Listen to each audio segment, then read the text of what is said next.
We have a positive identification on a civilian asset. Repeat, do not escalate until clearance is confirmed. The voice crackled through a secure military channel miles away, calm but urgent, the kind of tone that made trained operators stop mid-sentence and listen twice.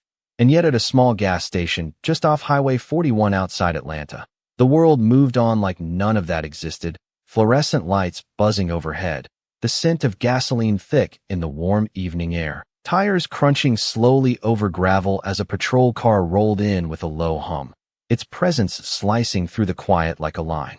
Drawn too sharply across a calm surface, Danielle Brooks stood beside pump number 4, one hand resting lightly on the handle, the other holding her phone at her side, her posture relaxed but grounded, as if she had long ago learned how to stand still in moments when others might panic, her eyes catching the reflection of red and blue lights before they even flashed, sensing the shift before it fully arrived.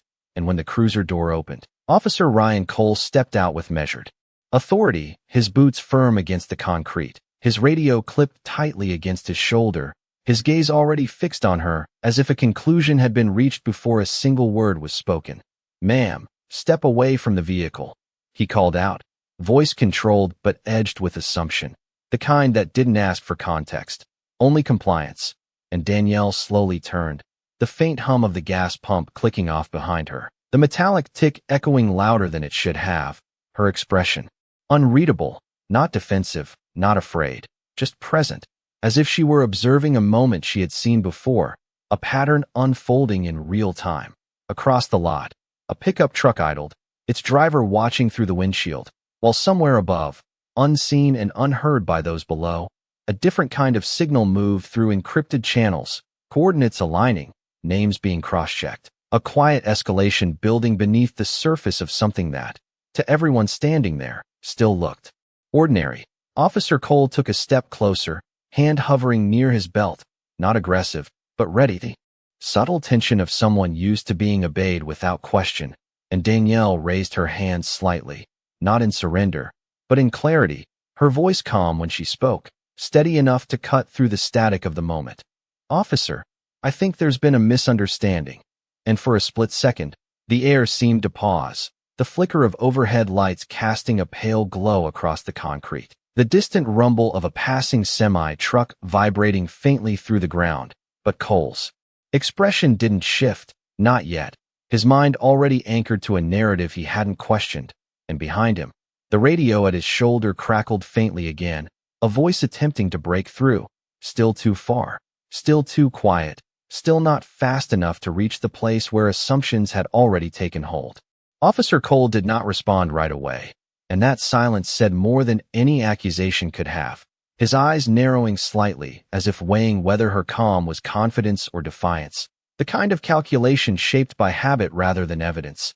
And Danielle remained exactly where she stood, shoulders relaxed, chin level, her breathing steady in the warm evening air as a faint breeze carried the smell of asphalt and fuel across the lot, the kind of ordinary detail that anchored everything in place while something unseen continued to build beyond it. "Step back from the pump and keep your hands visible," Cole repeated, slower this time, more deliberate, as though clarity itself could enforce control, and Danielle complied without hesitation, taking a single step back, her sneakers brushing lightly against the painted line on the concrete, her movements measured, intentional, giving him nothing to react to, nothing to escalate. And yet that absence of friction only seemed to tighten the atmosphere, because there was no resistance to justify what he was already preparing for. A second patrol unit rolled in quietly, tires crunching over gravel, its presence shifting the balance of the scene, turning a routine stop into something heavier, something that drew attention from every corner of the station. The man in the pickup now leaning slightly forward, phone raised just enough to capture what he did not yet understand. While inside the convenience store, a cashier paused mid-scan, eyes flicking toward the glass as the tension outside thickened. Danielle glanced briefly at the reflection in the window, not to check herself, but to observe the angles, the positions, the way the moment was being framed by others. And when she looked back at Cole, there was no challenge in her gaze, only a quiet awareness, the kind that did not need to be spoken to be felt. There a reason I am being stopped, officer? She asked, her voice even, not loud, not soft, just clear enough to carry across the space between them. And for a moment, Cole hesitated, not because he did not have an answer, but because the question itself required him to articulate something he had already assumed, and assumptions, once spoken aloud, often revealed more than intended. We received a report matching your vehicle description. He replied finally, the words clipped, practiced, yet lacking the certainty his posture suggested, and Danielle nodded once, absorbing the explanation without interruption, her eyes briefly lowering to the ground, as if tracing the line of reasoning being offered, then lifting again with the same composed focus. I understand, she said, and there was no sarcasm in it, no hidden edge, just acknowledgement, and that simplicity unsettled the rhythm Cole had expected, because it left him with no resistance to push against, no reaction to validate the direction he had already taken. Behind him, the radio at his shoulder crackled again, louder this time, the voice on the other end more insistent, attempting to break through the noise of the moment. But Cole reached up instinctively and adjusted it, the sound cutting off before it could fully form, his attention still locked on Danielle, still grounded in the immediate, unaware of how close the interruption had come to changing everything. Above them, far beyond the reach of sight or sound, the same calm voice that had spoken earlier now carried a sharper edge. Coordinates confirmed, identification verified, the urgency no longer quiet, no longer patient, and yet on the ground, the scene remained, suspended in its own narrow frame, defined by proximity, perception, and the weight of a decision that had not yet caught up to the truth racing toward it. The air at the gas station seemed to tighten in a way that had nothing to do with heat or noise, something invisible threading through the space as Officer Cole shifted his stance slightly, his weight settling more firmly on his back foot, his posture signaling control even as a faint uncertainty flickered beneath it, the kind that did not show in his face but lingered in the pause between his movements, and Danielle noticed it, not because she was looking for weakness, but because she had learned to read the spaces people left unguarded, the moments where certainty did not fully hold. The second officer who had stepped out of the backup unit moved closer now, stopping just behind Cole, his presence quiet but reinforcing, a silent agreement to the situation as it had been defined without question, and together they formed a frame around Danielle that felt less like procedure and more like assumption taking shape. Ma'am, I am going to need you to provide identification, Cole said, his tone firm, controlled, and Danielle nodded once again, slow and deliberate, her hand moving toward her bag without sudden motion, every action measured as if she understood that even the smallest detail could be interpreted in ways that had nothing to do with her intent. She reached in and retrieved her wallet, holding it in both hands for a moment before opening it, her movements steady under the hum of the fluorescent lights above, the faint buzz now louder in the quiet stretch between words, and when she handed over her identification, her fingers did not tremble, her expression did not change, only her eyes remained attentive, tracking the moment as it unfolded piece by piece.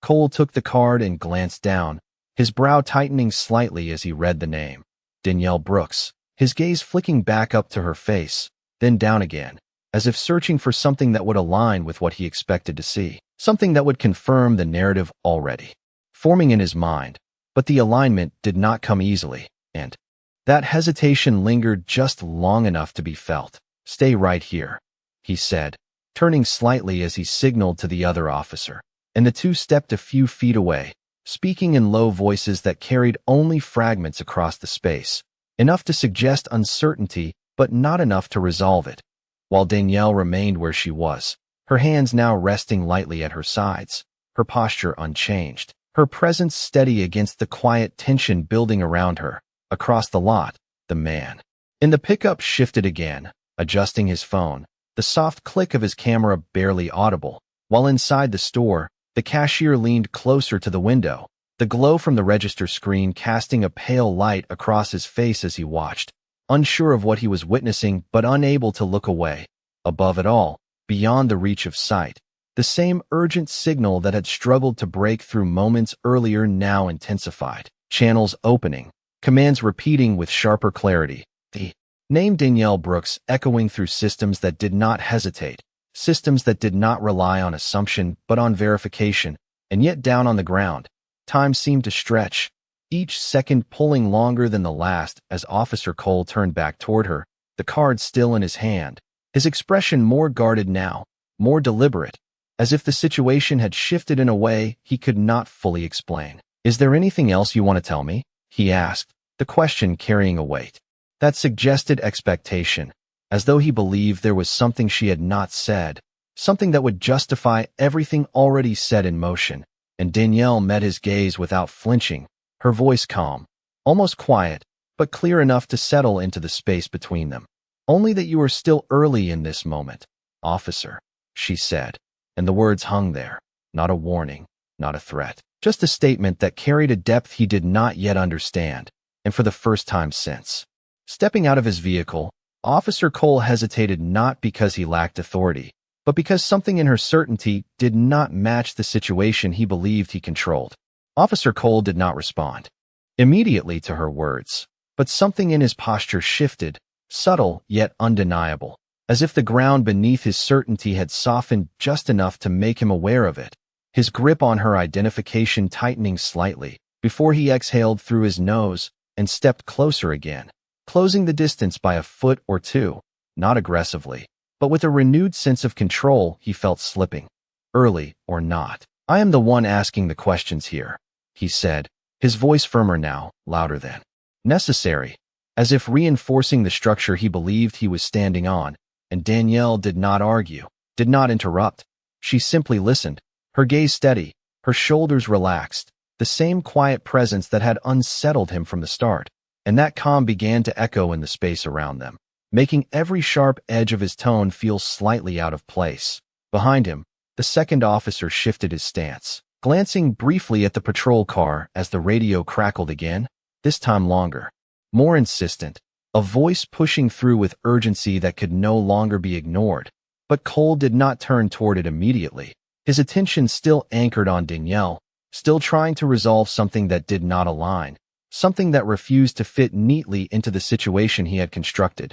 "You said this was a misunderstanding," he continued, holding her identification card at chest level now, as if it were evidence of something not yet fully revealed. "Then help me understand why. Your name is triggering multiple flags in the system." And there it was, the first fracture in his certainty spoken out loud, not accusation, but confusion edged with authority, and Danielle's eyes softened just slightly, not in sympathy, but in recognition of the moment shifting, the truth beginning to surface in pieces. "Because you are looking at the surface of something that does not belong to you," she replied, her voice even, measured, each word landing with quiet clarity, not challenging him, but not yielding either. And for a brief second, the silence that followed felt heavier than anything that had come before, the fluorescent lights above flickering faintly, the distant hum of a highway carrying through the warm evening air, everything ordinary and yet stretched thin by the weight of what was about to change. The radio crackled again, louder now, the voice breaking through with unmistakable urgency. "Unit on Highway 41. Acknowledge immediately. Priority override in effect." And this time Cole could not ignore it, his head turning sharply as he reached for the radio, pressing it closer to his ear, his expression tightening as the words came through clearer, faster, layered with authority that did not belong to local dispatch. "Repeat, stand by, and do not escalate. Subject is under federal protection," the voice said, each syllable precise, controlled. And for a moment, Cole froze, not physically, but internally, his mind catching up to something that had already moved beyond him. And he glanced back at Danielle, the identification card still in his hand, his earlier certainty now replaced by something more cautious, more deliberate. The second officer stepped closer, his voice low. "What is that about?" But Cole did not answer right away, his focus narrowing, his training pulling him between instinct and instruction, between what he thought he knew and what he was now being told. And Danielle remained exactly where she had been, her presence unchanged, her breathing steady, her eyes calm, as if the entire shift had already happened long before anyone else had noticed. And in that stillness, the balance of the moment began to tilt, not with force, but with quiet inevitability. the kind that did not need to announce itself because it was already in motion.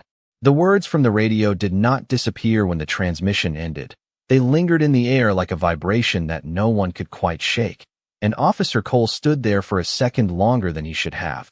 The device still pressed near his shoulder, his eyes no longer fixed on Danielle with the same certainty as before, but instead searching, recalibrating, trying to place himself back into a position that made sense. While the second officer shifted beside him, his earlier confidence now replaced with a quieter tension, the kind that comes when a situation begins to move beyond familiar boundaries. Federal protection? The second officer murmured under his breath, not loud enough to challenge, but enough to register, and Cole did not answer immediately, his jaw tightening slightly as he glanced down at the identification card again. The name Danielle Brooks now carrying a weight it had not carried just moments ago. And for the first time since this encounter began, the possibility that he had stepped into something larger than a routine stop became unavoidable. Danielle remained still, her hands relaxed at her sides, her posture unchanged, but there was a subtle shift in the way she held herself. Not pride, not relief, just a quiet steadiness that suggested she had never been uncertain to begin with, as if the moment unfolding now had already been accounted for long before the first patrol car arrived. Across the lot, the man in the pickup lowered his phone slightly, his expression shifting from curiosity to something closer to confusion, sensing that the narrative he thought he was witnessing was beginning to fracture in ways he could not yet explain. While inside the store, the cashier leaned even closer to the glass, his breath faintly fogging the surface as he watched the scene stretch into something unfamiliar. Cole finally lowered the radio, his fingers tightening briefly around it before releasing, and when he spoke again, his voice was still controlled, but there was a new layer beneath it, something more cautious, more measured. "Ma'am, I am going to need you to stay right where you are while we verify some information." And Danielle gave a small nod, acknowledging the statement without resistance, her eyes meeting his with the same calm clarity, not challenging, not yielding, simply present. Another voice broke through the radio almost immediately, sharper this time, more direct. "Unit, confirm you have not escalated. Repeat, do not escalate. Federal response is en route." And the words landed with a precision that left little room for interpretation, and Cole's posture shifted again, his shoulders straightening slightly, as if adjusting to a different kind of authority, one that did not require his agreement to exist. He looked back at Danielle, really looked this time, not at her clothing, not at her vehicle, but at her expression, her composure, the absence of panic or defensiveness. And something about that stillness unsettled him in a way that no resistance could have, because it suggested a level of certainty he did not possess. "Who exactly are you?" he asked, the question quieter now, stripped of its earlier edge, carrying more curiosity than command, and Danielle paused for just a fraction of a second before answering, not because she was searching for words, but because she was choosing them carefully. "I am someone you were never meant to stop," she said, her voice steady, not elevated, not dramatic, just clear enough to settle into the space between them. And the weight of that statement did not come from what it revealed, but from what it implied, a boundary that had already been crossed, a line that could not be redrawn by simply stepping back. The sound of a distant rotor began to emerge faintly on the horizon, barely noticeable at first, blending into the background noise of the evening, but growing steadily, and as it did, the balance of the scene shifted further, not through confrontation, not through force, but through the quiet arrival of something that did not belong to the assumptions that had started it all. And for the first time since this moment began, Officer Cole felt the full weight of uncertainty settle in, not as panic, but as realization that whatever came next would no longer be his to control. The sound of the rotor blades grew stronger, no longer blending into the background, but cutting through the evening air with a steady rhythm that seemed to slow everything else down. And for a moment, no one spoke, not Officer Cole, not the second officer, not even the man in the pickup across the lot, because the shift in the atmosphere was no longer subtle. It was physical. It pressed into the space between them, into the silence that had replaced command and response. Danielle stood exactly where she had been from the beginning, her posture unchanged, her hands still relaxed at her sides, her eyes lifting slightly toward the darkening sky as if acknowledging something that had already arrived in her mind before it became visible to everyone else. And the faint breeze carried the distant hum of the helicopter closer, louder, until it was no longer distant at all. Cole followed the sound instinctively, his head tilting upward, his expression tightening as the realization began to take shape, not all at once, but in fragments. The radio transmission, the federal directive, the name that had triggered more than a simple database check. And now this, a response that did not belong to routine procedure, a response that moved faster than anything he had ever been trained to expect. The second officer shifted his weight again, his earlier stance of quiet support now replaced with visible uncertainty, his gaze moving between Cole and Danielle, as if trying to understand where the situation had turned, and the radio crackled once more. The voice no longer requesting acknowledgement, but issuing confirmation, visual contact. Established, maintain position, do not interfere. And this time, Cole did not attempt to respond. He simply listened, the words settling into him with a weight that replaced authority with responsibility. The helicopter came into view beyond the edge of the station, its lights cutting through the dim sky. Not dramatic, not aggressive, just precise, controlled, and purposeful, hovering at a distance that felt intentional, as if even its presence respected a boundary that had already been crossed on the ground. Danielle lowered her gaze back to Cole, her expression calm, unchanged, but there was something in her stillness now that felt different, not because she had gained control, but because the illusion of control around her had finally begun to dissolve.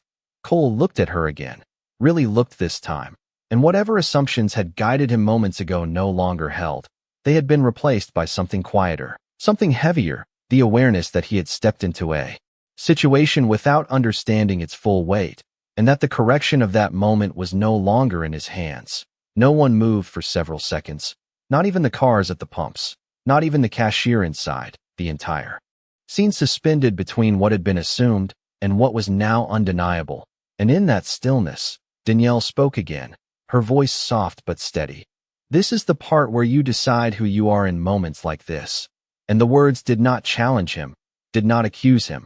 They simply existed, leaving space for him to confront something internal rather than external. Cole swallowed slightly, the motion small but visible, his grip on the radio loosening as he lowered it to his side, his shoulders no longer squared in command but held in something closer to reflection. And as the sound of the helicopter settled into a steady hover above, the shift in the moment became complete, not through force, not through confrontation, but through the quiet arrival of truth that could not be redirected, only recognized.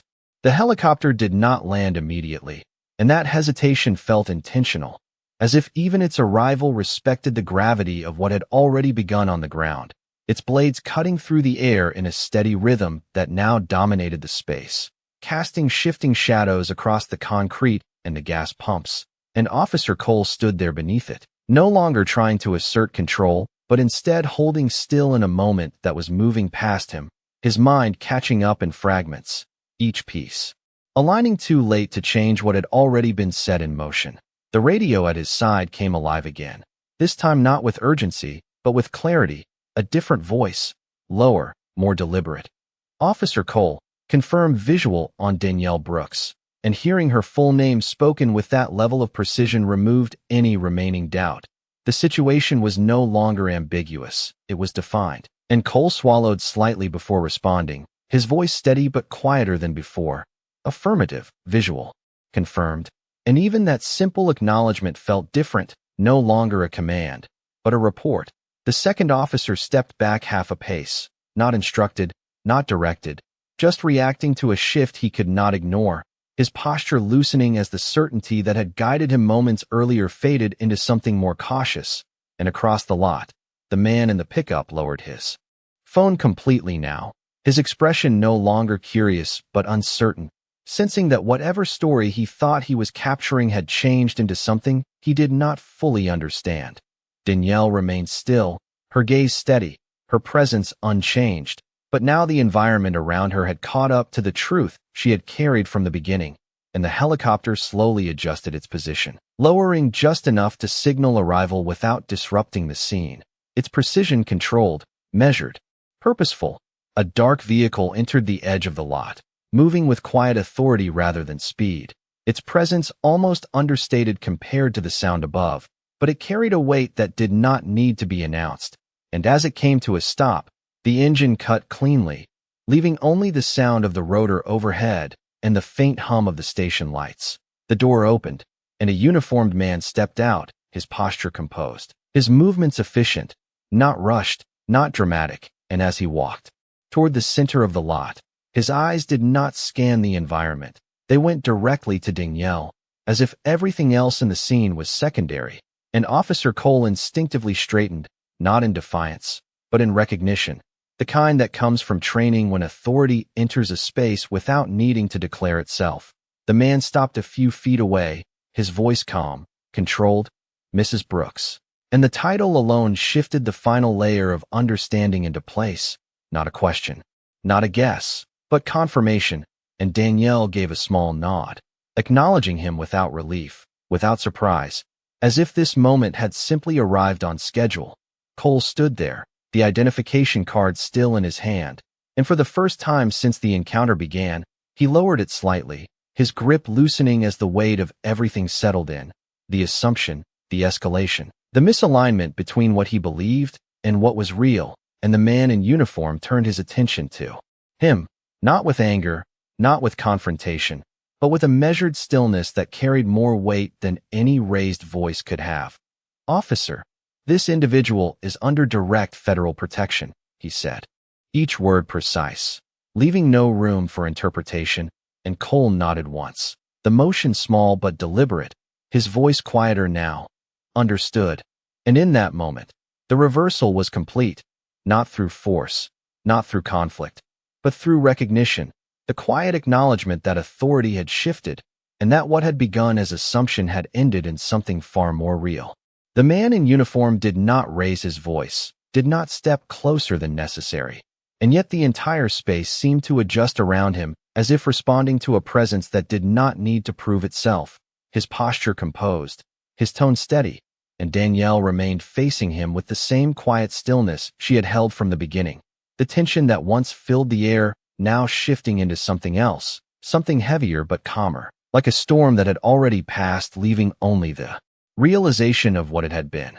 Officer Cole stood a few feet away, his shoulders no longer squared in authority, but held in a position that suggested awareness, the kind that comes when a moment forces a person to confront not just what has happened, but how they arrived there.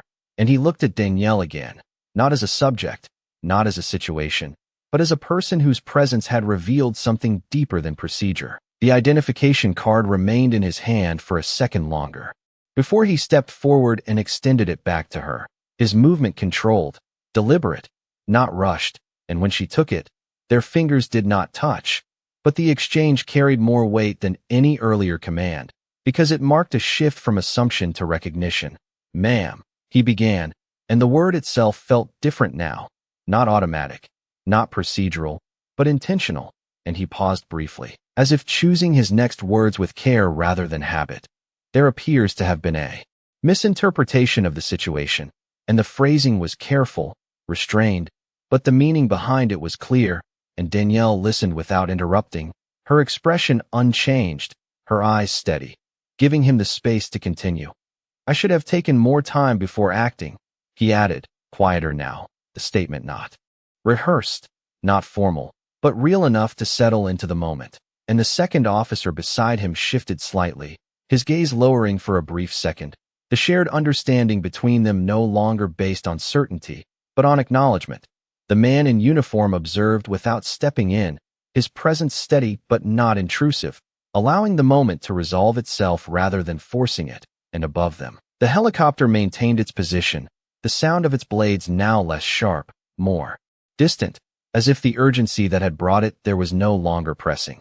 Danielle glanced briefly at the horizon before returning her gaze to Cole, and when she spoke, her voice remained calm, unchanged, carrying the same quiet strength that had defined every moment before this. "You acted quickly," she said, not accusing, not dismissing, simply stating a fact, and Cole nodded once, accepting it without defense. And quickly is not always clearly. she continued, her tone steady, each word measured, not to correct him, but to leave something behind, something that extended beyond this moment, and Cole absorbed it, the meaning settling deeper than any directive could have, because it was not about procedure, it was about perspective. The man in uniform finally stepped slightly forward, his voice calm. "We will take it from here," he said, not as a dismissal, but as a transition, and Cole nodded again, stepping back half a pace, his role in the moment complete, not because he had resolved it, but because he had recognized where it no longer belonged to him.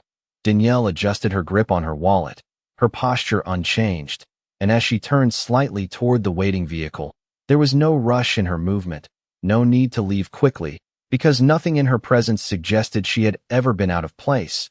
And as she took her first step, the environment around her felt different, not because it had changed, but because it had finally aligned with the truth that had been there from the beginning.